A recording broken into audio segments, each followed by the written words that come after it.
Next up on the podcast, we have Brad Daniels from Tresini Restaurant, which is in the suburbs of Philadelphia. I mean, think about like Cotton candy. Six Flags. You walk. Six Flags. You get same off thing. the fucking roller coaster, and you walk through the gift store. Through the gift store to get a picture. Exit through the gift store. And then you get out from the gift store and you're smelling popcorn and chicken fucking fingers. chicken fingers and brownies and cookies. It's Yeah, brilliant. that's why I don't have kids, man. You might. Don't say it. You might. Don't say it. No, I don't. I won't. I can't. I got the operation, bro. So did I. A long time ago. I got it in July. Yeah, I can't wait. I can't wait to show you a picture later off camera. I don't think I want to see it. You want to see it? I don't think it's so. It's bad. I don't want to see it. It's bad. What was bad? I went back to work too early and had a hemorrhage. Oh. Mm-hmm. So just call it, full winter grapefruit. Yeah, in the middle of July. It was rough. It was rough.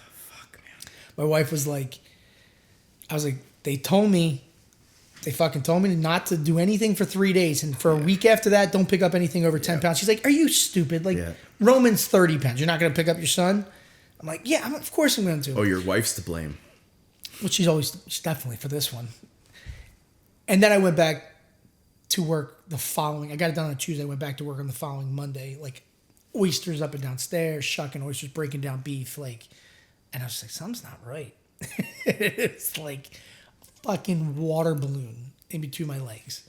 So I literally sent pictures to the doctor. She's like, "Oh, so how do they you need drain to." it? She's like, "You need to come in." Yeah, they had to drain it. Didn't have to drain it. Yeah. Antibiotics. Ice. It wasn't infected. It was just like precautionary. Yeah. She's like, it's just you. I I knew told you. you so. And here's the other thing: the doctor comes to the restaurant. I'm like, okay. So she's like, I know the type of work you do. I knew you were going to do it if this was going to happen if you pushed it. And I was like, I fucking pushed it. See, I had meniscus surgery 6 weeks before Iggy's opened. Yeah. And it was like April. We opened in July. Scopic, right? Yeah. So I was like, something's wrong with my knee. It's from jiu-jitsu. And it was like, I could have got it like a year ago, but they sent me for like an X-ray instead of an MRI. Send you for an X-ray, send you for PT. And I'm like, well, I should have, and I was going, and then it started like locking out where I had to like unlock it. It's the back, right? Yeah, I had to unlock it. It was so painful. I've had both mine done. So then I went, and they're like, yeah, let's get you an MRI. And it's like, yeah, this torn meniscus. I'm like, why did you send me for an X-ray? Like, an X-ray didn't tell you anything. Oh, your bones look good, Anyway. An X-ray does nothing. But there's nothing. It's good for your teeth. So he's like, you're going to have surgery. And I was like, I'm opening a restaurant in like 6 weeks. 6 weeks. And he's like, great. It was like Monday. He's like, let's schedule for Wednesday. You probably felt better in like 2 weeks though, right? And I was like, no, it was a long fucking recovery, man. It was hard. It was long. Well, you didn't rest. I rested as long as I could. I still had the brace on when the restaurant opened. But meniscus isn't really a brace thing. A brace is... No, I had a fucking huge brace on to keep the leg straight, man. To keep it straight. Yeah. But it's in the back. So anytime you lean forward or use your hamstring, you're engaging your meniscus. No, that's not true. That's not where yours was? No. Mine was directly in back of my leg. No, the meniscus is between the joints, no? Where I was having the pain. This is the meniscus. It's this piece. So here. where I was having the pain, and maybe that's just where the pain was for me, was like directly in back of the joint. Yeah, that's exactly. Yeah, mine too. Yeah. So by popliteus. I thought it was like a hamstring thing forever. No. And then I got it done. Yeah. After one. So I was in a brace for X amount of weeks, and then after those X amount of weeks, they turned the brace so that I could move it this much. They had it locked out. Locked out. Yeah. For the first 3 weeks, it was locked out. Was it a repair or was it they stitched it back up? Yeah. They did. You didn't have to get it replaced. That's lucky. And then they were this, and then I think the first week we were open, I had the brace on. I was still walking around with the brace. And it feels squishy, and there's like so much fluid in there because you're not. No, it just hurt, man. Yeah. It just was like wasn't healed. And then, and then I had some scar tissue, so I had to get like a steroid shot. Like, it was a fucking nightmare, man. Really? It was a nightmare, yeah. A steroid shot in the knee. Yeah, in the knee, because they had a lot of scar tissue that they had to break up. So even now, it's like I probably have like 95% mobility. That like extra 5% of like bending it all the way, I can't. It just stops because there's like scar tissue, like there's like a little like he says it's probably like the size of the head of a pin, That's and wedged it's in like there. right in the back, and it's like that's as far as it'll go, Maybe that's as far as it'll go. Whatever, man, is what it is. I got mine done when I was like, now that you say that, I remember that feeling. But I got mine done in like 20, so like it wasn't. But it's like the kitchen life is like, it's when I first started cooking, this guy worked for Chef Mike. His knees were blown out. He had a torn ACL. He had a bad back. He was like a heavy set guy, drinking, smoking. Like that was just like the life. That was like the norm. It was eventually your knees are gonna fucking give out on you because you work in a restaurant industry. Now this was before like proper shoes, before like people were cognizant about health, people were cognizant about working out or stretching or anything. And I feel like at least in the last 10 years, the restaurant industry has taken such a shift from like awareness, bad habits, this, and I'm sure you came around the same time, the line cooks that I would hang out with were like dive bar, drinking shots of whiskey, smoking cigarettes, staying out all fucking night, and then showing up so hungover, still drunk. And repeat. And that was like, I'm fucking tough, Right. and I'm not gonna call in sick, and I got foie gras tattoo on my fucking arm. And I'm you're just burnt like, up and down. I cut myself every day. If anybody heard that now, you'd be like, what the fuck are you talking about? I couldn't agree more. Man? It's such a, like we've all come up with guys like that. We've all been through like. I was in that mode me for too. a long time. And you man. think it's Yeah. like what builds your character. Maybe into a degree it does, but it's so detrimental. It's so much worse. It's like it's not admirable anymore. And like No. I think that's not even admirable. It's not even fucking cool anymore. it's not. And maybe You it's a know? maturity thing. It was never but I admirable. don't see young kids acting like that either. Though. No, definitely not. I think that culture is kind of gone by the wayside. Yeah. And I think it got glorified from guys like Bourdain, got glorified by guys like, Food Network and like Marco Pierre White talking about it. And yeah. I think it got glorified. But that was like such an old fucking regime to begin with. Like those guys were cooks in like the 70s and 80s. Those guys that were like literally like the pirate ship. The pirates, yeah. They didn't do it because it was cool. Yeah. They did it because that's what they fucking That's what they did, They were like, When you read when you read Kitchen Confidential and you hear like Bourdain like shooting heroin, and I remember there was a snippet of that. It was like, it was New Year's Eve and the chef shows up at like 10 and 11 in the morning and there's no menu. And we don't know what the menu is, and he's kind of like making the menu, and I was just like, what?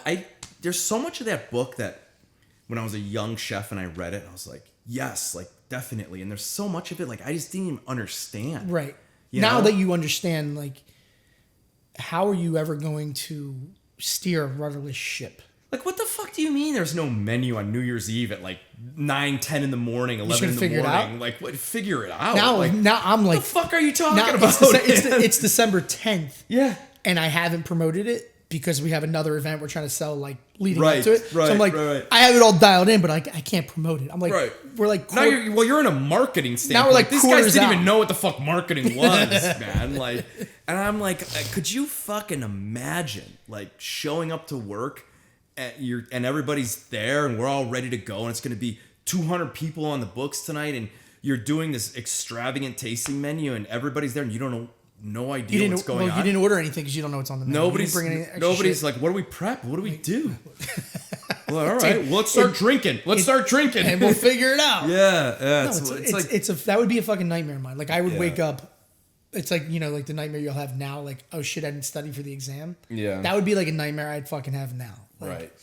I don't even have restaurant nightmares anymore. I'm so Iggy's is a really easy restaurant to run, but I'm so just kind of like, oh, I forgot to order. It's like, okay, well, we just don't have this today. Hey, grab some other pasta and some garlic and olive oil, and we'll make something else right now. Fine. It's that fucking easy. Just grab something else. But I also think it's like I'm so confident with who I am as a chef and who I am as a person, and I found my lane, and I understand it, and this is where I want to be. I mean, I'm almost 50. You're not almost 50. Yeah, I'm 47. I'll be 48 in a couple months. I mean, you hold it together well. Thanks, really, man. Really Thank well. you. So what do I got left? Like 25 years, if I'm lucky. Of life? Of life, yeah. No. 60, 75. Let's just say 75. 75 is 80. Okay, let's just say 80. 80 So 30 years left. 80 is a good number. 80 a new 40. Is that what you're saying? I mean, dude. Or 80's the new 70. My mother-in-law is 76, and she would go out right now and people are like, oh, you're 60. Good for her. I mean, she's just I hope I'm that same She way. has those genes. She has good, Southern Italian genes. Yeah, I think I got good genes. Well, I don't know. I just take care of myself. I think It's a combination. I think I did. I did not party in my 20s, teens, 20s, and early like first couple years of my 30s. Like I was all about just working, going to the next place. I hardly drank, and when I did, it was like one day a week. Yeah, because I was working so much. You work a lot. I was working at these Michelin-starred restaurants that didn't allow me time to like go and do these things, and then I moved to other countries. And then I was like running restaurants, and it's like I wasn't partying. And then when I turned 30, then I started partying. Yeah. You're like, all right. Then I started. It's a new chapter. Then I started partying. All right, what's up, man? You're in Brad Daniels in the house, man. Yeah, Tresina, Philadelphia. Tresini. Tresini. What does that mean? It's a made-up word. It is completely made-up word. And now so hold on. Your restaurant is a made-up word, and then you're correcting me for mispronouncing. I mean, I have to. This podcast is over. Touche. So, Tresini is a made-up word. It sounds elegant. It is a derivative of two different Italian words. So, tre, meaning three, right? And then when we were forming this partnership, it's a family business. It's my brother-in-law. It's my wife's sister's husband, myself, and then basically a family friend of his forever that has become like my brother. And we were sitting around, as you do, brainstorming, what's this place going to be? What's the ethos? What are we trying to do here? What is a name that makes sense for us as being like our first restaurant together? We're like, okay, well, we're on Bethlehem Pike. Maybe there's some reference to, biblical, like the three wise men, the three kings, Bethlehem, star, And we're sitting around, we're like beating it to the ground, and we're like, wait a minute. My brother-in-law goes, first of all, we're no fucking kings, and we're definitely not we're definitely not three fucking wise men for opening a restaurant in the middle of a pandemic. So what are we? I was like, we're fucking assholes. We're jackasses. Three jabronis. I said, we're fucking jackasses. And he's like, well, what's that? And I was like, I don't know. Like stupido would be like a jackass, like something, and then I was like, wait a minute. Well, jackass, donkey. A donkey is asini. Asini, tre asini, drop the A, Tresini. That's how the name came to be. So it's literally the owners making fun of ourselves, calling ourselves basically three jackasses, and just make it sound elegant. And it's turned into this now, like, Jesus well, who's Tresini? Christ. Where are you guys from? Yeah, like, right. Where's the origin of that? And I'm like, it's Vito Tresini. I went to high school with him. He's not around anymore. Huh? He just shot like Luigi Maggioni. Yeah, my cousin Luigi shot that guy, the CEO. Yeah. No, but it was a very organic kind of just as people do get together and brainstorm and something. Did you come from a food family? I did. I did. I definitely came from a food driven family. I wouldn't say like no chef, no restaurants, nothing like that. My mom's side is all Irish Catholic. My dad's side, my actual blood is Armenian and Irish. So I have this really weird mix of like genetics. But my mom, when I was like 7, got together with my stepdad, who's Sicilian family. And that was where I was really introduced to like the Italian family, the Philadelphia through and through, large Italian family. So 7 fish, Christmas, Easter was always a thing, right? And that's kind of when I was like introduced to it. Furthermore than that, where I grew up in South Jersey was where all the guys from South Philly that made like a little bit of money moved to, where they wanted a single family home. They wanted a backyard. They wanted, the suburban life being close enough to, to the city, which you could hop on the bridge and be there in 10 minutes. So that's the neighborhood I grew up in. We were probably the only Italian family in the neighborhood. And then as I got older, I started thinking about it. I'm like, you know what? Like my mom, she was Irish, but like she could cook. Like that's not part of the Irish DNA. Like where'd she learn to make like Sunday gravy? And she would make braciole. She would make meatballs. Yeah. She would make sausage and sauce and like, twisties as we call it, which is, fusilli. But I'm like, where the fuck did she learn how to make this stuff? And then I found out that when my grandfather was stationed in Texas in his basic training, back then in the Army, World War II, they sent the whole family. Not the whole family, but if you had a wife, they would send you to the base. The wives would stay on the base. The men were in the barracks. And it became their own little community. Well, she was basically shacked up with all these Italians from Connecticut and New York. So she became one of them. No kidding. So she learned how to cook Italian food from the wives in the Army. And that to me was like, whoa. Like that's I never story, man. I never connected the dots because she would have, because on one hand she had well done dry ass pot roast over here, and I'm like, how? How do you make this? Are you really a mom if you haven't cooked dry fucking pot roast? Sure. With watery sauce. Like, are you even a mother? It's the rite of passage. I guess, but it didn't click or like it didn't dawn on me until later. I was like, oh, she just like followed the recipe of what she was taught. Yeah. When she goes off the cuff, that's when it gets a little hairy, a little dicey. Right. But it was always good. It was always, we were always. Then what drew you to restaurants? Again, stories were when I was, a little kid, I'd push away the kids' menu and order the escargot. I'd order the crab legs. I'd order the ribs. So it's always been like a food thing for me first, I think. Always into like, especially when, Food Network started doing its thing. Emerald Live was like, this guy's the fucking best. Like I played hooky from school one day and just watched like Emerald Live for like 6 hours. Yeah, I remember when the Food Network. I remember the week the Food Network launched, and there was like 3 shows, and it was like Wayne's World in a fucking basement somewhere, and I'm like, what? And then like this guy Emerald was like, and then he started selling like the essence, and I ordered it. You had like P.O. box, write it in with like a cashier's check. It was like 1995. It's a dry packet of crazy. Like Bam. It's a Bam pack. It's a Bam pack, and then to see like fucking Emerald's a man, dude. He really was is. the fucking man. And it wasn't the beginning. I mean, there's Lydia was on TV, right? Yeah. Julia Childs was yeah. But I mean, it was the network was the first time that it was just like, I mean, I watched Graham Kerr, I watched Julia, I watched who was the fucking Southern guy? There was another guy that I watched. Dean Fearing from Texas. No, this was before. I mean, I was a kid when I was watching this. There was one-off shows on like PBS. Yeah, PBS. Yeah, that's where I would watch them. And there were segments. Yes. But like there wasn't a channel, yeah, dedicated to. And then it was like Sarah Moulton, Emerald. Then there was Chef du Jour, which had like all the chefs that became like Bobby was on there, Ming Tsai, Michael Chiarello, like all of them. Every chef that got a show on the Food Network went through Chef du Jour. And it was like the who's who of New York fucking chefs, man.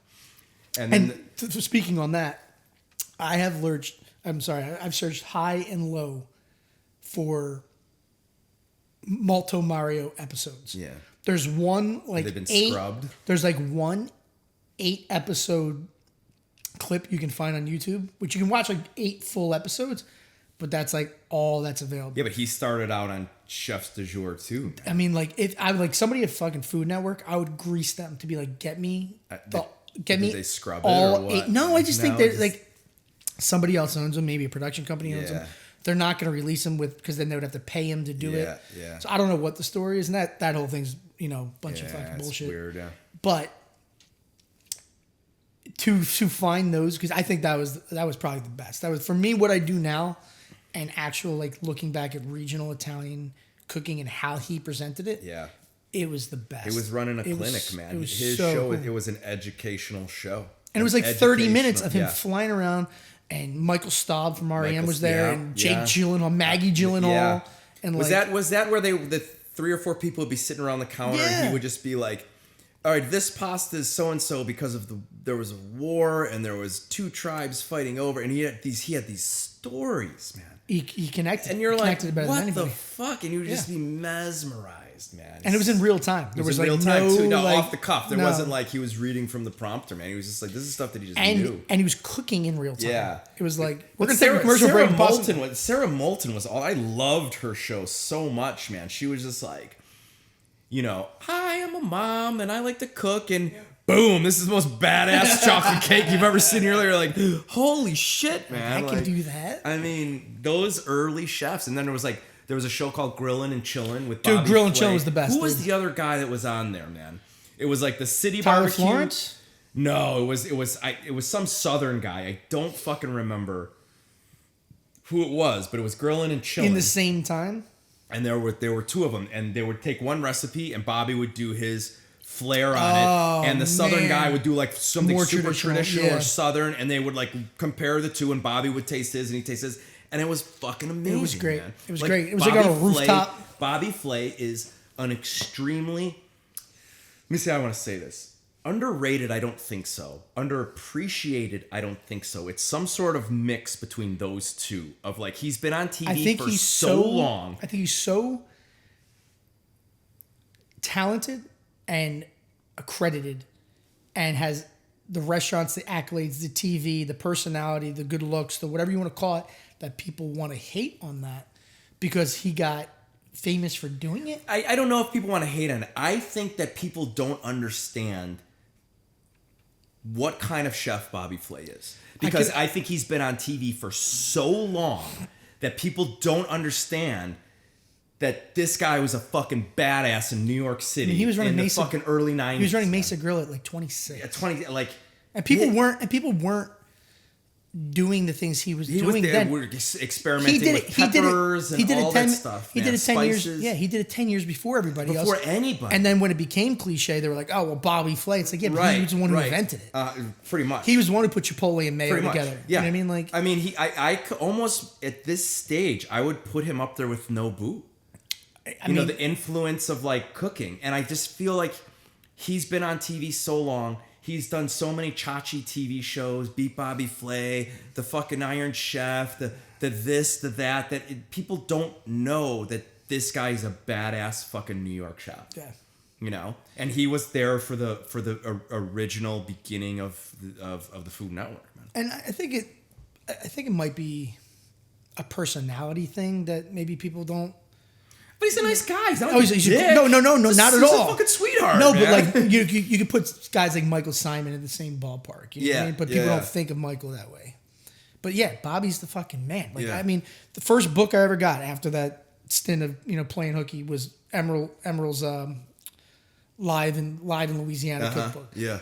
Second was Grillin' and Chillin', Bobby Flay. Like I have Bold American Cuisine, I think, is one of Bobby's books that I have, and I forget where I was working at a country club, and I would literally pick a recipe every day, and I would make it for staff meal. And his sweet potato chipotle soup is still one of the fucking most basic recipes you'll ever see. It's like 5 ingredients, bang it out. And every time I make it, people are like, "What is this, man?" It's like smoky, spicy, sweet. It's everything. You put fried plantains on it. Is it pureed? It's pureed, yeah. Pureed. It's a smooth soup. And it's delicious, man. It's delicious. And you could do anything. You could put that with a gnocchi at Iggy's right now. You could do anything. You could do squash. You could do it with squash. You could do it with pumpkin. You could do it with sweet potato. I've made it all the variations. And every time I make it, I'm like, this is Bobby Flay's recipe. This is Bobby Flay's recipe. And they're like, get the fuck out of here. I used to ride my bike to the Pathmark. I used to do the same thing. I'd open a page, Emerald, figure out what I want to cook that night. Yeah. I'd ride my little BMX bike like 2 miles away to the Pathmark. You know what Pathmark is? No. It's like, not the nicest grocery store, but it's what we grew up with. Uh-huh. And I'd buy all the shit. And then the kicker was, and this drove my mom fucking nuts, I would do the TV setup. I wouldn't cut things and all of the little things. I staged it. Little ramekins are on a cutting board. Dude, I staged it, and it would be like the paprika in its own vessel. I had the shot glasses, the ramekins, the You're little literally Randy Marsh from South Park. Dude. Where's my crumb fresh? Where's my mom? Where's my crumb fresh? It's like, all right, I cooked you clean. It was a fucking disaster, and she was an angel. She was like, oh my God, this is so... It probably was garbage. I probably cooked the shrimp for 25 minutes. Yeah. Like, whatever. Yeah. And then she would look, and it looked like like Tornado Alley in Kansas. Yeah. Like it would just be a disaster zone, behind me. And I'd be like, oh, I'm so It's proud. great. I'm like 12. It's like, and yeah. she's like, all right, we're going to do this together next time. And like, I'm going to show you how to like cut something, put it in the pot, cut something, put it like, or Yeah. like, you mix things together. It's all good. It's all going in the same pool. I remember the first time I cooked for my family, it was like my aunts and my mom. It was maybe like 5 people. And I did like 3 courses and 1 dessert. And it was like... Is this post having a job, or this is when you just got into cooking? I just started cooking. Like Okay. I had... so I had worked at this place for like a year and a half. This like... not catering. It was like a dinner theater playhouse thing. It was like a banquet. It's got a banquet facility, basically. Sure. We'll call it banquets. And then I was at a country club. So I'd been cooking for like maybe like barely 2 years. And I was like, oh, I'm going to make some, I'm going to make dinner tonight, just fine dining, all these courses and stuff. And it was like, I used every pot and pan, every Tupperware, every plate. It got to the point where I made duck for the last course. I didn't have any plates, so I grabbed the china, my parents' wedding out of like the curio cabinet, like the stuff. And they're like, no. And then I used everything, and then was like, they're like, oh, we'll clean up. And I turn around, I look, and it was like a Tom and Jerry cartoon, fucking dishes stacked up to the ceiling. It took my mom like 2 days to clean the house. This is exactly the same story. Yeah. Exactly the same shit. And then fast forward to I was doing the dinners here, like I had it down to a science. Oh, man. the least amount of shit you can do. I would clear the table, and everything would go right into the first course. By the time I was like plating the second course, the first course's dishes and the appetizer dishes were already being washed. Oh, yeah. So by the time the desserts were done, I was emptying the dish machine and loading the...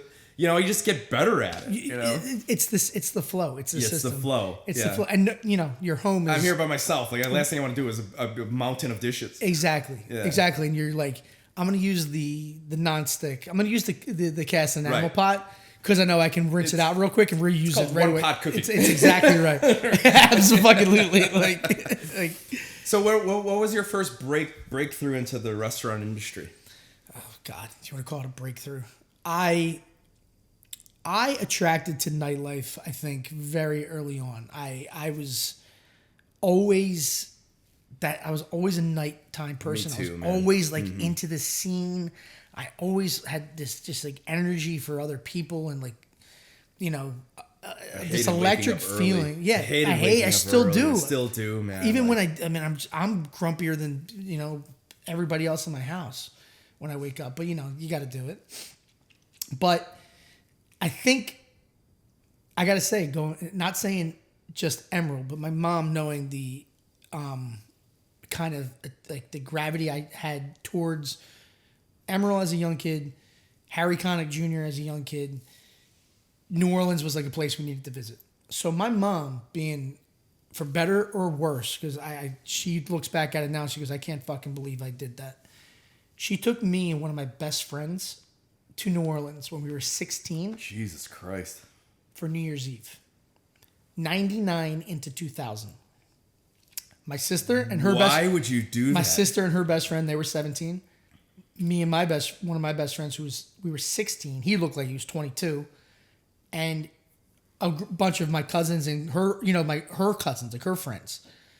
And she got me and him a hotel room and her, my sister, a hotel room. And she goes, guys, go have fun. 16. Go have fun. 16, we could get killed. What are you talking about? 16 Bourbon Street. And she just knew that her kids were like able to get along and handle it. And we did.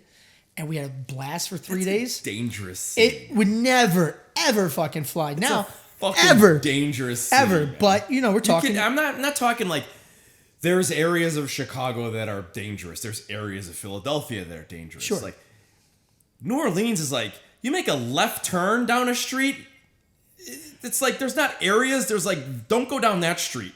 You could stay here. Don't go over there. Don't go east of here. We didn't know any of that. We were not prepped on it either. Yeah. However, you got street smarts. We came back in one piece and we did it again when we were 18. So did you eat at Emerald's then or what? I didn't eat at Emerald's, but I ate at Brennan's.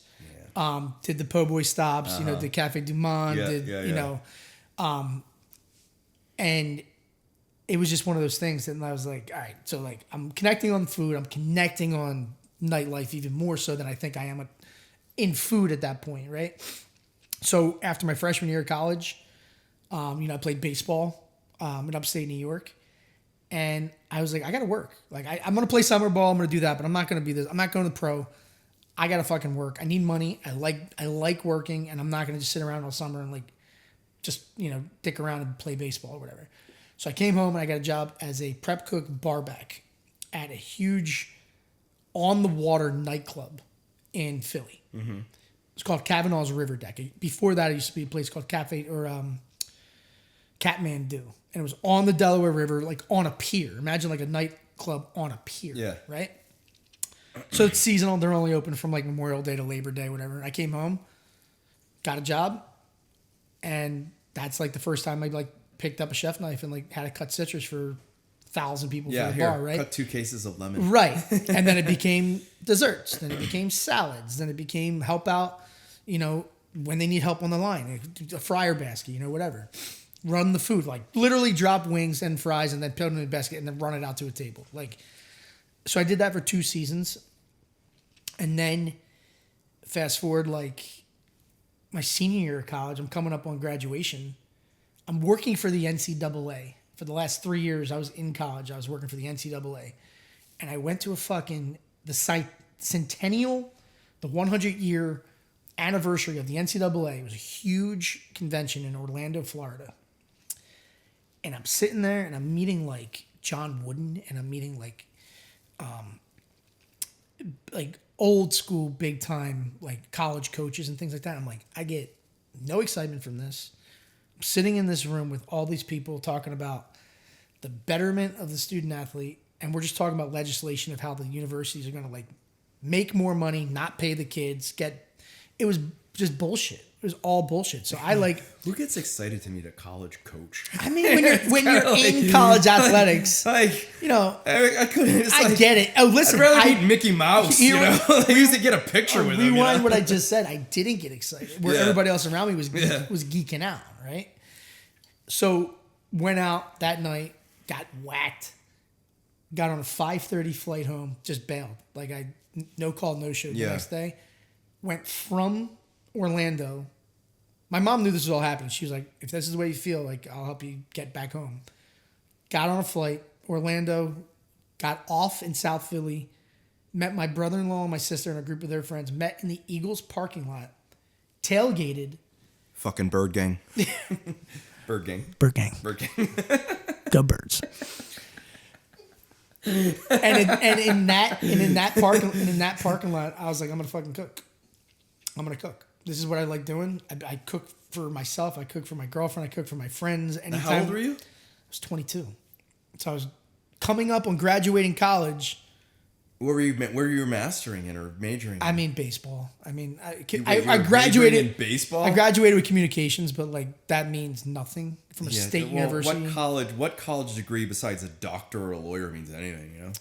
If you go like electric or like plumbing, plumbing. Well, that's plumbing. A trade. Well, that's a trade. That's you know what I mean? Tradesmen. Which we really want to. You really want to strip everything down that we're doing? We're fucking tradesmen. I mean, I listen. If the zombie apocalypse happens tomorrow, there's going to be no hedge fund managers in the commune. We're going to knock on that door. I'm going to say, "Hey, I'm a chef. I know how to ferment things. I know how to cure things. And kill. I know how to kill things. I know how to butcher fish. I know how to butcher animals." You gotta let me in. You gotta let me in. Yeah, there's a guy behind me being like, I can manage everyboris portfolio. They're like, get the fuck out of here, nerd. Yeah. You know? I can protect your credit card. Yeah, well, right. The whole institution. I can lower your AARP. Fuck that. So, it's probably not the first thing that your parents want to hear when you're like, waited for 4 years for you to get out of college to figure it out. I'm like, well, I'm gonna just make a hard left turn and do this. But again, both my parents were like, fuck. If that's what you want to do it. But you're on your own. Yeah. So what did you do? So how did you navigate that? Through natural progression, I graduated. The girl I was seeing at the time graduated. She got a job closer to the city, so we moved down to New Paltz, New York, which is like in the mountains, picturesque. The Chihuahua mountain range. It's world renowned for rock climbing. It is this little cute town, very hippie, very crunchy. So you weren't living in Philly? No, I went to school in Albany, New York. Oh shit! When I was 18, I lived in New York for 9 years. Where did you grow up? South Jersey. Oh, that's right. You're from Yeah, Jersey. from South Jersey. I remember Yeah. now. Yes. So graduated college, moved down to New Paltz, which is it's about an hour and a half south of Albany, closer to New York, closer to Philly. So that was nice, in this really cool little crunchy mountain town. And I started asking around. I was like, anybody like in town? There's a bunch of little privately owned restaurants, no corporate shit. And somewhere somebody told me, I actually drove across the river to Poughkeepsie, closer to CIA. And I went into a restaurant and I asked, he's like, I don't need anybody right now, but a buddy of mine just had his third kid. I know he's, had the water's coming up above his eyes at the moment. Go ask him, see if he needs any help. I'm literally taking the directions and I drive all the way back to my apartment following these directions and realize the restaurant he's talking about is 100 yards from my apartment. No way. How convenient is So that? I went in, I talked to him. He's like, you want to cook? I was like, yeah. He's like, you have any experience? I was like, not on the line, but, a little bit of fry station, prep, this and that. Started talking to him. He's like, all right, come in tomorrow. You're on salad. By the way, the salad station's down, so you're going to have to fill it up with ice every half an hour. Typical restaurant. We opened at 11. That's a very classic restaurant experience right there. It was a 30-seat restaurant indoors and a 70-seat deck Patio. overlooking the overlooking the mountain range. Fucking hell. In June. What did they do? 300 covers a night? Correct. Easily. Correct. Oh God. My anxiety and cortisol levels just shot through the roof. Open for brunch at 11. Good Lord. Right into like brunch, lunch, whatever you want to call it. No closure. Straight into dinner service. 300 covers. Yeah, making hollandaise sauce every 30 minutes, in right? a kitchen the size of this couch. Yeah. Which had a fake hood system. Yeah, we were just melting. We had we had a window on either side of the kitchen, right? With box fans in them. And below us was a coffee roaster. Oh, God. Actually roasting coffee at whatever degree they fucking cook coffee at. 500, God. 600 degrees. And that was the They beginning. don't roast coffee at 500 degrees, man. I don't fucking know, but it's a big It's metal. not that hot. It can't be that hot. It's a big fucking drum of shit underneath of us. I don't care how. All right, we'll say it was warm. It's just a little It's not warm. 500 degrees. So you can imagine how fast the ice melted. Let's just say that. Okay. So that was the first full-time job that I got, and I fucking How much fun was it? I loved it. I'd come home Because the the place was so busy that they're just like, just do it. Just do it. Just fucking do it, man. Just hey, do how do I it. make this? Just mix it do together it. and do it. Just do like, it. nobody has time to train you, and you got to figure it out. Now, on your granted, own, man. the looking back at it, like it was very simple, kind of French American bistro style food. I mean, you're talking about like pre-portioned salmon fillets. You'd make like a salmon BLT or livernaise salad, an apple salad with literally biggest selling on the menu, apple salad, right? Yeah, manchego cheese almonds and Chardonnay vinaigrette. I mean, it was gorgonzola and balsamic vinaigrette. Yeah. It wasn't that far off. It was Granny Smith apples from Hudson Valley. But like, I was in it and I was like done. There's a couple other guys like me, my age in that. There was like one older like veteran cook who was like the disgruntled, angry one that always had like the drugs and like drinking. Yeah, drinking on the line. Yeah. Oh yeah, always a dirty apron. No, he was pretty precise, but he was always the one that was getting everybody else fucked up. But after the summer, typically he lays everybody off because it's a seasonal restaurant. But he kept me on. Oh, nice. He's like, I see it. I see that you want to do this. You're the employee that makes the least amount of money. I need to keep someone on. Here you go. He gave me a little bit of a bump, right? And here's a quarter. I think it was every raise I got in the 90s was like a quarter. I think it was $1. I think it was $1, and he told me, and here was the real clincher. He's like, I'll give you back whatever they take out in taxes. So he's like, I gotta keep. Oh, there you go. He's like, I gotta keep you on the books. Yeah. But whatever you get taken out in tax, I'll give it back to you in cash. I'm like, done. So maybe that was like, I thought it was a ton of money. I was probably making like $450, $500 bucks. Probably get $18,000 a year. Oh yeah, it was fantastic. Yeah, it was great.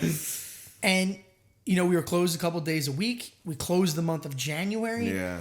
him and I went on like a 2-week snowboarding trip, like, you know, like through New York and Vermont and shit. Like, he was the fucking man. Is he still there? What's he doing now? He's a smart dude. He sold that business, made out, you know, better than he should have probably. But then him and his wife went and bought a barn house and an old, like an old Victorian home on this huge piece of property, and now it's a venue. So now they have like a bridal suite, barn venue, Private events, and like this Victorian house that's like private events, like overlooks the mountains. Damn. We stayed there. Caden and I. It was fucking beautiful. Wow. But then the following year, he's like, "All right, time's coming up." Basically, I'm like, "What do you mean?" He's like, "You're either gonna leave here or you're gonna go to culinary school. So take a pick." And I was like, "Why? You know, I just finished school." You know, he's like, "Just fucking go." So he like literally like got me the application to the CIA, like made me fill it out, send it in, and I got. I mean, with his like, you know, they make somebody sign off on it, and I got in. So then I ended up enrolling in CIA. So I was like, and he suggested that you went to school, huh? He did. That's weird. He knew, I think, I was either going to leave him and go work for somebody else, but like the town was very limited. Mm-hmm. But like to really get the chops, the foundation, I never had a classically trained anything, right? It was like I said, walk in, figure it out. That was the first job. I think it was smart for him to suggest that, to be like, you got to go get the right core, you know, of learning, the right foundation. Which I'm very, very happy that I, you know, listened, you know, for the first time in my life. So I did that. You know, the 21-month program was supposed to, you know, in and out. Took me nearly 3.5 years. Fuck. Because I almost didn't go back for my second semester. I did my internship at Del Posto. I stayed longer than I was supposed to. I stuck around and helped the catering season. And then I was like, well, fuck, after this, like, you know. And then a buddy of mine called me up. He's like, he was framing houses in Idaho. He sent me a text message of x-ray with a nail through both bones in his forearm. And all it said is, you want to move somewhere warm? And I go like, yeah, let's go. So we picked up and moved to Key West. So we moved to Key West, stayed there like 6 months. I was working 2 different places. I worked at like this big Texas smokehouse grill, Caribbean Texas smokehouse combo. That sounds great. Combo. Sounds right? awesome. It was awesome on a lot of levels, but it was like whatever. And then a buddy of mine owned a conch shack right on Duval Street, where it was like everybody walking by. Key West, man. And he goes, I'll pay you $10 an hour cash, and you can drink beers on the job. Like, this is my side hustle? Done. So I did that for like 6 months, both jobs. I knew I needed to go back to school. My grandfather also, he gave me the deposit to get into the CIA, and then he passed away right after that. So I was like, I gotta fucking finish. I have to finish. I have this chip in my shoulder. I gotta finish. So I went back. I went to Russia for 3 weeks, then went back to school. You went to Russia? Went to Russia for 3 weeks. Russia, the country. The country. The fuck are you doing in Russia for 3 weeks? Good dear friend of mine. She's an artist. Comrade, tell us. Yeah, she really wanted to go to Russia. Her and her mom are from Russia. They fled here in like 92. You went from Key West to Russia and then went back to the CIA. Technically, I went from Key West to Newark to Russia. Oslo and then Russia, actually. So I went there for 3 weeks with her and her mom, and my mom, actually, because my mom and her are good friends. My mom and her parents worked together in a hospital when they came over. Her dad's a doctor from Russia. Brilliant fucking dude. He fled with his family from Russia when they gave him like a glimpse of light. They picked up and fucking ran. Moved to the States, got a job in Philadelphia, worked with my mom, and since they had 2 kids around the same age as me and my sister, we hit it off. We became friends. We stayed in touch. And my good friend, who's the artist, there's one of the best art exhibits in the world that no one knows about in St. Petersburg, Russia, because Elizabeth the Great, at the heyday of Russia, bought all the Italian and all the French and all the artwork from around the world, and it's still there. They didn't sell it off. Huh? So like Da Vinci's and, you know, like Monet's, and, you know, like stuff from China from 10,000 years ago. It's like, it's insane. Anyway, went there, then came back, then went back to CIA and finished up, the last 6 months or 8 months or whatever it is. And what year did you graduate then? 2011. 11? 2011. 2011. Fuck, man. Yeah. So it was 2011. Then, if there wasn't enough hiccups and speed bumps in the road to where I am now, this whole time I was staging in Philadelphia. I was driving home any days off that I had, and I was staging at Osteria. Why did you go to Philly and not New York? I'm from Philly, basically, right? You're from Jersey. You just said that. It's And across now the you're river. from Russia. You're telling us you're a fucking plant. It's across the river. Yeah. So Philly is, I mean, you're very familiar with it's Philly. the suburb. You're very right? familiar. yeah. Correct. Okay. Right. So while I was cooking in upstate New York, I was following what was happening in Philadelphia. This is when Mark Vetri was starting to really, really get out there, right? Not just like Best New Chef, but he's opening a new restaurant. When did he open? 97? Did he 98. open Vetri? 98. But like he got Best New Chef in 99. Yeah. Still no one knew about him. Still no one. The first time I heard about him was it Mario Batali that said he's the best Italian chef in America? I think it was Simon. It was I think who? Simon. I think Michael Simon said my death. Right, it was Michael Simon. I think it was my death row meal would be Mark Vetri's pasta. Yeah, and that was in like 2002, I think, Yeah. or something. Yeah.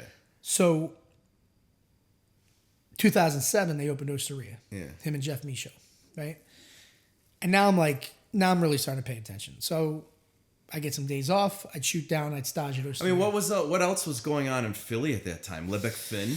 Yeah, but that was like, on the tail on end. the back, yeah, well on the back end. But I Right. mean, Mark Vetri This is is synonymous with Philadelphia. This is cuisine, pre right? Garces. This is pre. Yeah, this is like, so what was going on? It was Star- Lebec Finn. Star Steven Starr had- had a handful of restaurants, but he wasn't the powerhouse that he is now.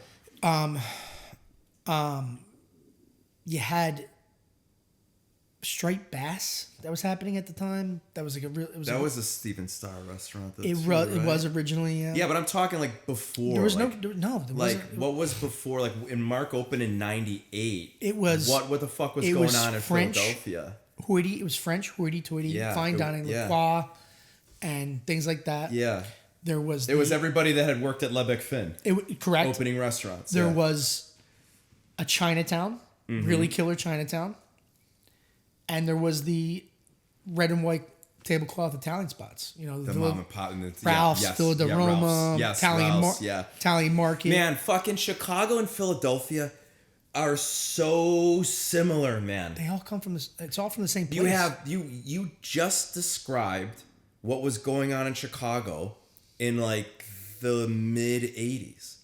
You have all of these like on the south side of Chicago, especially in like this little neighborhood,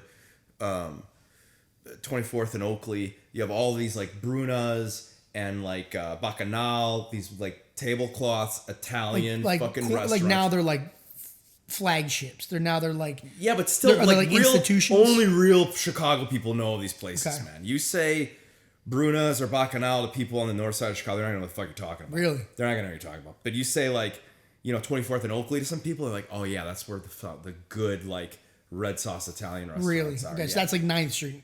Yeah, That's the Italian market. Yes, correct, yes. And then you had all of these chefs that worked at La Francais, which is the Lebec Finn of fucking Chicago, basically. They both worked at La Pyramide together, Jean Banchet and Georges Perrier. They worked at Lebec Finn together, I think. No shit. I used to answer the phone in the office at La Francais, and it would be like, hey, this is Georges Perrier. I need to talk to Jean. exactly- what the fuck, man? That is exactly. Yeah, where how that many is. times I talked to that guy on the phone, man? How many fucking times I talked to that? And then you had all these little offshoots like of people opening that worked at La Francais of opening restaurants, and it was this stronghold of French brigade system cuisine of like the Ritz Carlton and For us, it was the Fountain. Everest and Les Titi Paris and how many Jean Joho and Gabino and it's like these powerhouse French chefs that put Chicago on the fucking map. Mm-hmm. And then shortly after, like, insert Charlie Trotter in here. And then it wasn't until, like, the late 90s where, like Rick Paul Bayless. Cahan, Rick Bayless, Kerry Naha. But Kerry Naha worked at La Francais. Well, you have to. You know? You have to had get- go you through have to that. go through If you're it. going to be in Chicago, those are the kitchens that you went through. So take it one step further. When Vetri opened, it was prior Lebec Finn. He took the same building. He took the same building. It was somebody in between. Yeah. But that was the original Lebec Finn. yeah. So not only is this fucking guy taking the Lebec Finn space, but he's cooking Italian that Yeah. no one's heard of. Right. So Not red sauce Italian either. dude, he threw, Like, and he grew up in a regional. red sauce Italian family. yeah. Sal Vetri is a red Yeah. sauce Italian, South Philly Italian. Yeah. Right? God bless his soul. Amazing man. But like, Mark threw his nuts right on the table and did it and fucking continues to do it. So Yeah. like, he really started it with Philly to be like, it's okay to do something else. Right. It's okay. Right. And that's where it started. See, that was Grant Achatz. Well, no. That was Charlie Trotter. That was Charlie. That was Charlie Trotter. Let's take it back even further. And then fast forward through your Rick Bayless's, Kerry Nahas, Paul Cahan's. I'm leaving out so many fucking chefs, but those are the ones that come to mind in like the mid 90s into the 2000s, and then you get to 2005. Yeah. Then you get to progressive young chefs that had worked at all of these other restaurants in Chicago doing doing new style cuisine of like Stephanie Izard, Schwa, Moto, Avenues, Alinea. I had a restaurant called Butter. There's a handful of young, I mean, we were all in our fucking late 20s, early 30s. That's, I'd say late 20s. think- We're all in our late 20s. I think that's the generational thing that happens. Yeah, right? but the thing was that was different in New York is the same thing was happening in New York, but the stronghold of New York chefs and the population of New York didn't, and Chicago wrapped its arms around it. I The think the chefs similarity- wrapped its arms around I think it, the similarity with Philadelphia and Chicago is that we are at its core blue collar We're cities. so blue collar. We're not New York. The we south, don't have the south Wall side Street. of Chicago is fucking Philadelphia. Okay, it is. Man. So- go to a fucking White Sox game. You're gonna be like, these are Philly. All are these Philly- people are Philly fans. They're in the this wrong- is insanity. They're on the field with their shirts off, fighting the umpire. You know? Fucking bird gang. Touche. So like, I don't know where we went off of this tangent, but Mark. where I started to really pay attention to coming back to Philly, I had been doing stages and volunteer work with Alex's Lemonade Stand and doing things with the Vetri family because I loved it. I fell in love with it immediately. I almost did my internship there, but I was like, I just got to get out of my comfort zone. And I was like, you know what? I'm graduating.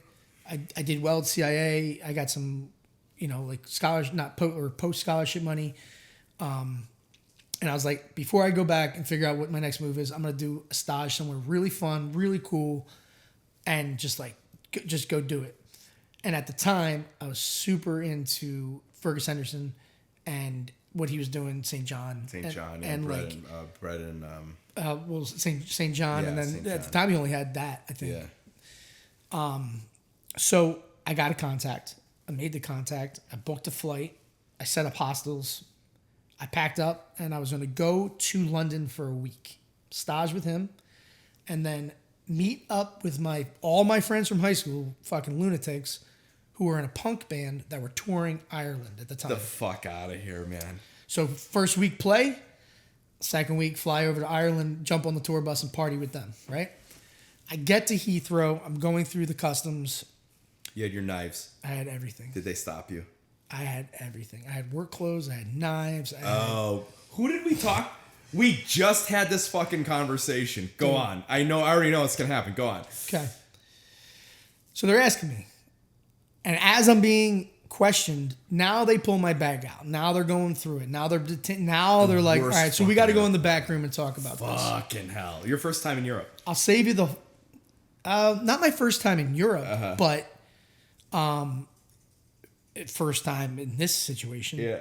So now they pull me into the cells. You're so fucked. You're so fucked, man. I'm in the cells. I'm in the cell for 9 hours. I'm calling on a payphone from Heathrow Airport. I'm calling and talking to, I forget his, Bernard, Fergus's right-hand man.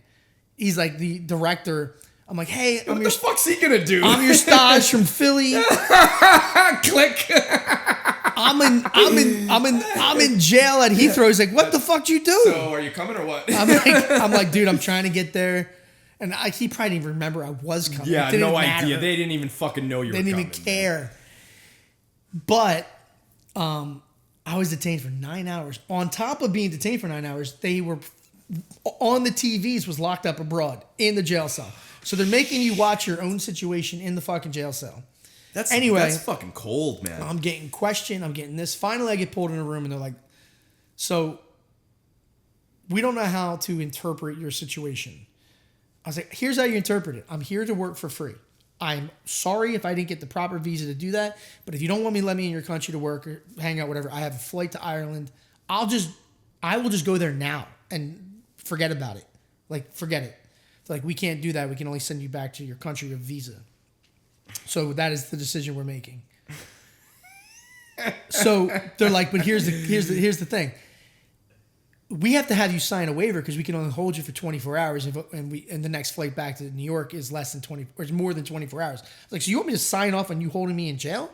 Yeah, I was like, that. fuck that. I was like, get me any flight back to the States. I don't care. They're like, that's fine, but you'll have to pay for it. I was like, I don't fucking care. You're not letting me go to England? No. You're not letting me go to Ireland? No. Just get me back anywhere. So I flew out of Philly and flew back to New York. Oh my God. Got all my shit, got back, called my mom, filled her in on what she was doing. She picked me up from the airport. She had a flask of whiskey and was like, I think you need this. Drove me home. I went decompressed for a day and then just showed up to Osteria. And Misha was like, what the fuck are you doing? I thought you were like St. John. I was like, they didn't let me in. I'm here to work. And then I started working. That was it. And that was the beginning of Was that the last time you talked to the people from St. John? I'm so happy you asked that story. You were there. 2014. Yeah. We did the Publican takeover. Uh-huh. At the same time, there was a food conference in town. We're sitting there. It was like me, Jesse Grossman, Yeah. I think Danielle. Misho hadn't gotten there yet. And we're prepping all day with Cosmo and his team. Yeah. And he's like, all right, guys, let's go get a beer at the bar, and then we'll figure out what we're going to do for dinner. As soon as we got a beer, Paul comes up, gives me a hug from behind, and I turn around, Fergus Henderson's standing with him. And I fucking almost peed myself. I go, chef. And he's, hard of hearing one. He's got Parkinson's, and then the thick English accent on top of it, and Bernard. So I'm like, you got to be kidding me. So I'm playing it cool. I'm like, when is the right moment tonight that When I'm going to we drop went- this fucking story? so Paul goes, let's go, get your shit. We're all going to dinner. So he calls somebody, and we go to one of the best meals in my entire life. It was a place called Chicago Kalbi.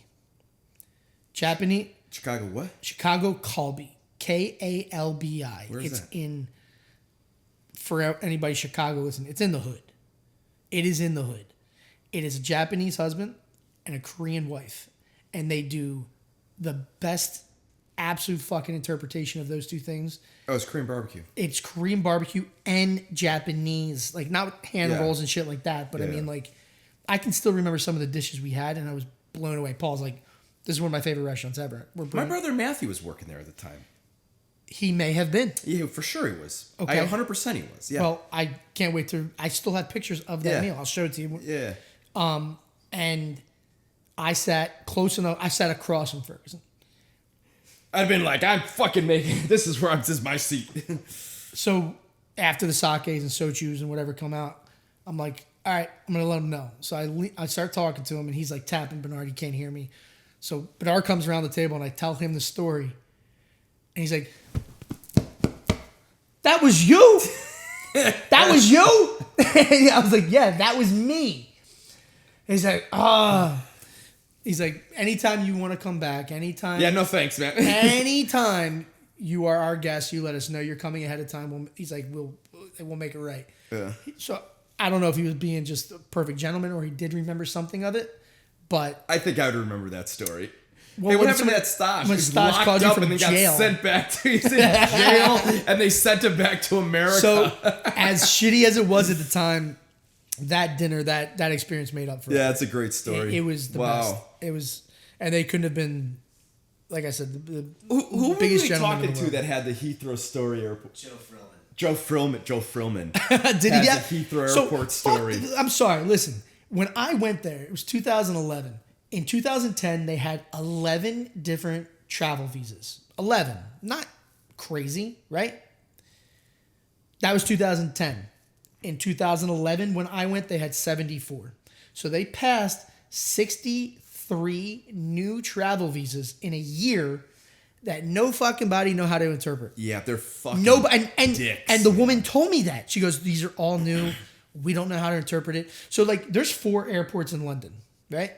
If you for some reason needed to connect flights from one airport, You got to go through customs, man. and you need a visa to And do you that. need a visa, yeah. I'm like, you It's gotta be insanity. kidding me. Like I got stopped and make a long story short because we told the story already with Joe, but Joe's story is very similar to all two stories we have here. Was in Spain, staging, flew to London to get a connecting flight. Like it was like I booked the flight from Madrid back to Chicago and it took me to London. Through London. Any, That's it. like, time- I'm not getting on. I'm going from like the airport to the airport. Like I wasn't going outside or anything. Like I'm just connecting. I have no business here at all. Got my bag. And this was like Madrid bombing had just happened. 9/11 was 4 years ago. I'm sure that there was something going on in London or some fucking Always chaos something, yeah. probably. Got my big North Face travel bag. My knives are in there, cloths, chef jackets, aprons, everything. So my aunt worked for American Airlines, so she had got me like a family ticket. So I didn't have like a ticket. I had to go to the counter and say, "Hey, I'm here." This Standby, basically. It's a standby Yeah. thing. But I had a ticket because the flight was sort of empty, you know. So I go to like checkpoint number 1, and they're asking me this. They asked me that. This lady was such a fucking bitch, man. So immediately go through my bag, pull out my knives. What are these? And I'm like, oh, you know, I was in Spain doing a dinner. I'm a chef. I was doing a dinner. I didn't say I was working. Last fuck there. So I knew better than that. I was doing a dinner with a friend. It was a charity dinner, this and that. I was in Spain. I'm just collecting. I'm not, you know. And then she starts getting into like, you know, we don't carry weapons around the streets of London. This is not the United States where we carry weapons around. And I was like, well, these aren't weapons. These are my tools. The same way a plumber would have a tool. Now, I didn't say it this articulate. Right. I was shitting in my pants. So I was just kind of like, well, you know, these aren't tools. And then she's like, she's like, well, let me go talk to the admiral something. Brings this guy over with a shotgun, fucking gun, an army guy. And is like, then another army guy comes over. And I'm like, what the fuck? And I explain the situation to her. And I kind of like get this guy over. I'm like, hey, man, this woman's fucking crazy. Like, I'm just passing through. And he was a little bit more level-headed. And then just fucking, she just berated me for like 20 Did they escort you to your plane? No, they let me through. Like I think the guy. I got escorted onto the plane Did with you their really? National Yeah. Guard. Wow. The guy in the tall hats. Well, yeah, because you were being fucking. I was detained. I was detained. I was not even detained. I was being denied. You were being denied. I was being like, what the fuck are you doing here? And I'm like, you know, this and that. And it was also 2004, so it was a very different time also. But I was like, fucking Heathrow Airport. And then Frillman had the same exact story. Round and round. Like, I'm just passing through. I'm not staying. I'm not working. I don't want to work. I just want to go home. So what's the moral of the story? Don't fly through Heathrow. Don't go through UK. What is that? What is it? Snatch? Yeah, don't go to London. And to Snatch. Yeah. Man. All right, so you started at OS3 in 2011. 2011. Yeah, so I came on board at early 2014. Yeah. Like, So- actually, like the second week of January. My time with them progressed pretty quickly. I mean, through You were there a while. obviously like hustling, but also like personnel, and I was just right place, right time. Right, we Yeah. lost some key people. Mark was opening up new spots. He sent some guys that had been around for a while to open the new places, and there was like a void that I was luckily able to fill at the time. But you always want to do Italian food? I naturally gravitated towards it. It's not like I was raised in this like house, like you hear these stories like like Christian Petroni and guys that like have this nostalgic storytelling ability of how they grew up eating. I didn't grow up like that, but like there was this Italian side from my mom's husband. There was this extended family of my best friends and their Italian side and their families, because like I said, where I grew up was all Italians. And then something about the cooking, something about the unpretentiousness about it, something about the connectivity with where it comes from, the story behind it, and like the seasonal ingredient part of it. It just made sense to me. It just all made sense. It was very natural. Again, it was like an organic kind of like sensibility. It was a feeling. It wasn't like contrived. It wasn't like it was we're just trying to show off kind of cooking. It was like, this is like the real shit. And I just fell in love with that.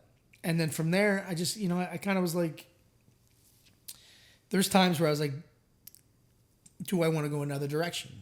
And it always came back to like, do you want to be the jack of all trades? You want to be kind of like a master of one. And I always admired and inspired to learn things from other cultures, but I was like, I can always pull it back to what I already do. And even when I tried to pull out of Italian food, I was back within a year. It was like, so yeah, I worked most of the time in the 7 years I spent with Vetri, full time at Osteria with Jeff Michaud. As the company was expanding, I got pulled and did some other things. Eventually I became a culinary director. Then, 2016, the company was bought by a much bigger group, and I was part of that transition. That was not the easiest thing. And I think it was that time when I was like, all right, I'm going to try to do something new. I was getting married. I was like, let's experience something else. So 2017, my wife and I, we sold the house that I owned, got married, and moved to Boulder, Colorado within 10 weeks. All three of those things in 10 weeks without jobs. Jesus. Without jobs. I It's the best way to staged. do it, Mark set me up with a stage at Frasca. Basically was the Hindenburg of stages. It was a fucking disaster. Really? It was, Did you get detained at the airport? dude. They wouldn't let you into Colorado? They couldn't have been more professional and courteous, but like it was just immediately apparent this was not a good fit. I mean, if you know Frasca, I do. it's more Vetri. It's not even Vetri. It's Very French laundry. It's very French laundry. Yeah. Not The culture. not my. I mean, Matthew worked there. He knows, worked right? there, It's yeah. not my thing. I'm fucking rough around the edges. My food is not Very that. fine dining mentality. And they, on Mark's word, gave me a stage. And I went in there and I did my stage. And I knew, because I don't get nervous often. I was so nervous the night before. I had this sense of like, I need to make Mark proud. I can't let him down. Bobby Stuckey's a friend and I can't make a fool of myself in front of him. Mark doesn't give a shit. He doesn't give a shit. Bobby Mark Stuckey doesn't give a shit. Neither of us give a shit. Nobody cares. I They don't just- want to work. Yeah, I don't care. It doesn't matter. Whatever. Man, no problem. I'm moving to Boulder either way, right? Yeah. Again, they couldn't have been more. At this Was point, I would say Lachlan still in the great. kitchen or no? He was there for the tasting. Yeah. But the chef. Oh, Ian, you were applying for a executive chef. Damn, Daniel. Yeah. Damn, Daniels. But I already knew. I was like, What did you fuck up the tasting? Oh, God, I bombed. fucked up so many tastings in my life. Dude, I Bombed. bombed this tasting in Chicago one time. I'm so embarrassed of it. I don't give a shit about it anyway. Like, Wow. I mean, what they wanted me to do was pretty simple. They wanted a cold antipasti. Yeah. They wanted a bread, and they wanted a fresh pasta, a dried pasta, and a dessert. Like, okay, Easy. I get a day, and then my brain starts going, okay, what am I gonna do? What am I gonna do? What am I gonna do? Friuli cooking. I'm not super familiar, but I know flavors, seasonality. Colorado's big on that. I got to start figuring it out. And like the whole plan I had just went to shit. I started freewheeling, and and then I make like a zucchini version of fucking cacio e pepe with farfalle that I hand pinched And I'm like, what the fuck is this? It's farfalle, it's zucchini, it's got black pepper, and then I plate it. It's 3 times the size of a portion they would ever serve at Frosca. And then they go, yeah, Lachlan hates black pepper. I'm like, great, here we go. I hate black pepper. Here we go. So, I mean, in terms of all, I mean, it was maybe like a 50. And out of 100, it was maybe like a 50. What else did you make? I think the things that they liked is I made a really nice beet salad with a local buffalo yogurt. Boring as fuck, but who makes a beet salad with yogurt and it tastes Friulans. They make a lot of beet and cheese. Do they really shit. eat a lot of beets there? Tons of beets up there. It's next to Croatia. It's like right next to fucking Croatia. But yeah, boring as fuck. Like I had a What'd fucking. you do for dessert? Sorbet. No. Some kind of like marigata. It was like a marigata. Like a tiramisu. It was like a marigata, so like a like a baked, crispy like meringue with some kind of custard and fruit component. Yeah. Again, it's like the middle of the summer, so I was like, but then the farfalle, I was like, I just served them fucking farfalle because it was hand pinched, and I was like, that's what they want for their dried pasta.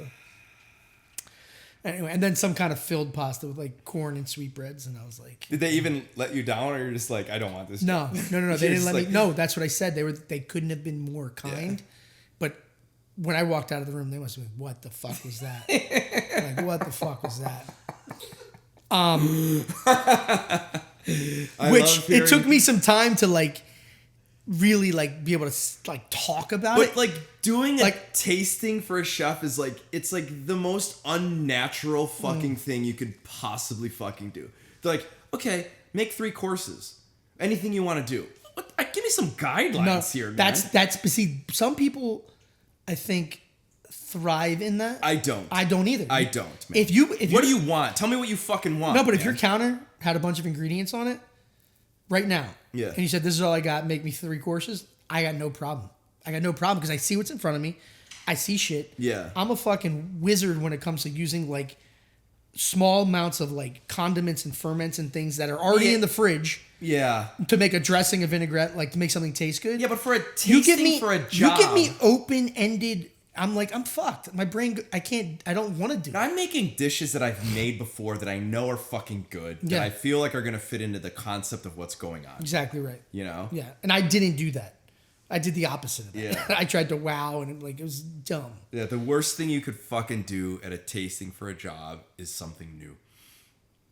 I've never tried this dish before. Yeah. And furthermore, I didn't learn my lesson there, but it worked out. So when I didn't get that job, the year before when we were out there visiting, scoping it out to see if we wanted to move there, and we decided we did, I had eaten at a place called Black Belly, which is in East Boulder. Mm-hmm. Chef owner Jose Rosenberg, fucking man. He now has Bagel guys? What's that? Are they the bagel guys? No. Okay. He won Top Chef like one season. Killer chef from New Mexico, has this really cool southwestern vibe type of cooking, but also he came up raising animals and like harvesting them, and like the whole concept of Black Bellies. There's a butcher shop on one side, Yeah, I remember. and a restaurant on the other. Yeah, I and remember like when they you were break there. down the animals, and that's what's available basically for the restaurant. Yeah. It's fucking awesome. So I went in there and I talked to him. Actually, mutual friend Kyle Mendenhall, who's the best guy on the planet. Wait, I know Kyle. You know Kyle. Kyle's he is the maitre d' of Boulder chefs. He is the sweetest man. Where is he? He was with the kitchen group for a long time. Kitchen group. That's right. Yeah. Matthew might have worked with him there. He opened his own spot, which was called Arcana, which was, I think, one of the best meals I ever had. He's now working for a much bigger group now, but he is just one of the dearest guys. I talked to him. I was like, I need something. He's like, I can't, like, I was like, you need a sous chef? He's like, you're not a sous chef anymore, nor could I afford you, nor like, Right. Like, so he's like, but I think somebody that I know is looking. So he had me go talk to Hosea. Hosea was in the process of just had a baby, or having a baby, opening another restaurant, and like needed a shakeup at his flagship. I went in. He's like, we agreed on a number. He's like, sight unseen, like your cooking, just your reputation, Kyle. Like, I want you to do a tasting of farfalle and zucchini. Can you do that? he comes Actually, in, yes, I can. He comes in. He comes in. Here's black pepper and zucchini. Make something. Dude. Like, here we fucking go again. I come in day one. And he's like, all right, special's yours tonight. Let's go. He's like, just pick anything out of the walk-in and go for it. And I'm like, guys, like, help me out. Like, give me some shit that we're not using. Give me some stuff that you don't need for your mise en place. Give me some odds and ends. Just like, give me something. Yogurt and beets. Somebody was like, some celery root, these scallops we stopped running. There's some foie gras butter over here, this and that. And I ended up making like a silky kind of smoked celery root like puree. Kind of like the fucking smoked tofu puree you used to make a cat bird. Ridiculous. So good. It was ridiculous. But it was like a smoky celery root puree, seared big diver scallops with like foie gras butter. It wasn't even a butter, it was like a mousse, like dolloped around the plate with some like fresh crunchy veg or something like that. And I was like, that's what I'm thinking for like special. I don't know, price chef, I don't know like your price point. He goes, foie gras and scallops? And I go, yeah, it's like, he's like, this is what I won Top Chef with. I go, like this dish? He goes, no, I did a thing with like foie gras and scallops. All right, job's yours. I was like, all right, let's fucking go. So I did that for a year. Got a phone call. Mark Vettri's opening a restaurant in Vegas. How about you want to go open it for me out there? I'm like, from Colorado to Vegas? Like, my wife and I live in Boulder. That has to be 2018. 2018, yeah. So I agreed. It was like, casino money. So that was attractive. Not exactly the best for my marriage, but moved out there for 4 months. We crossed paths in January. Yeah, we did. Yeah. So when I had a lot of fun there. Dude, it was great. I went out from September to like mid-January, opened a restaurant in a casino, something I probably will never experience again. It was an incredible experience. We like high-fived and like, you're like, all right, I was like, chef, you're in. I remember calling Mark. I was like, yeah, man, I'm fucking not a capper anymore. He's like, what happened? I told him the story. He's like, it just so happens you want to help me out for a couple months in Vegas? And I'm like, yeah. And he's like, okay, call Daniels. And I was like, all right. I remember that. You're like, so I'm on my way. I was like, well, I got to be out in like January. Like, well, I can get there in January. It's perfect. And I think you went out for like a month, perfect. 6 weeks, yeah, like whatever. So perfect. I'm like, I got to go to Fish New Year's Eve first, and then I'll come right back. That was it. That was why you couldn't fucking get there. Yeah, they wanted me to start early, and I was like, nah, I got some shit to do. Dude, that was great. What time is it? 6:48. Okay, yeah, we have loads of time. And then, so then did that, moved back to Boulder, was kind of like trying to figure it out. And like immediately I stopped in at a space that was down the street from Black Belly, because the butcher that I became really good friends with, Nate Singer, we had a meeting there. I was like, why are we sitting here? He's like, because no one will fucking bother us. Like, I was like, whose space is this? He's like, it's Kelly Whitaker's. He's building out a bakery here, and like he gave me the key if I ever want to use it for whatever.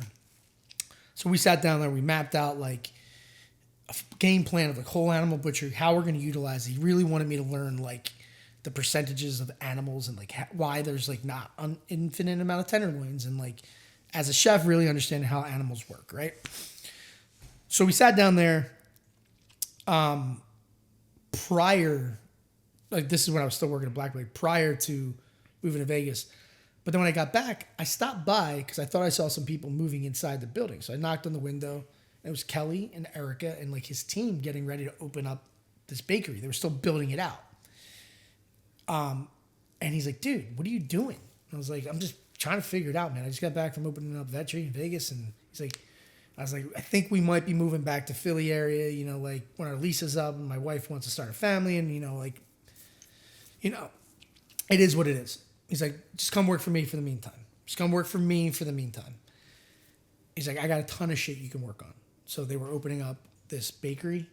He wanted help at Basta. Mm-hmm. He's like, I got this awesome spot down in Denver called the Wolf's Tailor. Yeah. That we're doing a whole grain pasta program that we're like kind of struggling with, trying to figure it out. He's like, just go work with the teams and like troubleshoot, figure shit out. So I did that for like, I don't know, 8 months, and it was the fucking best. I went down to Wolf's and I just sat in the basement and worked with an extruder and a mill and all these different grains, and like worked on like what to use the byproduct for, worked on like the noodles, the ratios, like the shapes that made sense with the grains. I worked with their team there. Like I learned a lot about fermentation, like Japanese fermentation. I learned about yakitori, like actual like traditional, like breaking down chicken yakitori. Yeah. How to work with proper like binchan cooking. It was like really fucking cool. Then I swung back up to Boulder and like worked on like this like Sunday barbecue concept that he got sponsored by Traeger, but wanted to do like a very different style of barbecue. So I like worked on that. Then I worked on like, I literally sanded and stained all of the benches and outside tables at both restaurants. Really? I was just like the fucking guy for like handy, 8 months to like do shit. And that short period of time really kind of like made this like lifelong friend within like the Whitaker family. That's awesome. And what they have done in the last few years is like unreal, between the Michelin stars, the James Beard, you know, like they're the bomb. Right on. Yeah, and that was 2019. Came home, started working on the project that is now Tresini, and then right in the middle of it, we had a baby and a pandemic. Yeah. Jesus Christ. Well, I think we'll end it there, man. Yeah. A fucking amazing story, man. Yeah. Good times. I'm glad you have a Heathrow Airport story. I can't believe there's not that I can't believe there's more than one, but there's fucking... I think every chef passing through there probably has a story of getting stopped with contraband or some sort of chef equipment. What cunts, really? Like, why? All right, people are coming to Philly. Where do they find you, man? People are coming to Philly. You got to walk, into the Metro Center. You got to find your way out to the burbs. No, we're a 35 minute Uber ride from the heart of Philadelphia, Montgomery County. We're right on the cusp of Philadelphia County. We're located in Ambler, Pennsylvania, Bethlehem Pike. Building is an old schoolhouse from 1860, first desegregated schoolhouse in Montgomery County, converted into a restaurant in 1950. So it's been a version of a restaurant since 1950. Jesus. I'm like the 7th proprietor of this space. Wow. Yeah, Tresini Bar and Cucina. If you're down south partying at the beach, we're in Cape May at Oyster Bay. And if you're a little further out on your way up to New York, we're in Bucks County come probably March of 2025. We're opening a European, Italian-American style sports bar. Sick, man. Yeah, big place. Pizza-centric, salad-centric. A couple golf simulators. We're doing apple salad. I'm thinking I'm going to steal that one for sure. Apple salad and zucchini and black pepper, man. Come check it out. Fucking right. It's been great having you, man. It's good having you in Nashville. Dude, this couch is fucking... I told you, gotta be careful. Jesus Christ, I'm like sinking in. I might not leave. Yeah, I'm very excited to have invited out here and spend time with you and the team and be able to cook with you again. Right on. It's fucking be a awesome. good time. Thank you. Thanks, brother. Appreciate it. Thank you.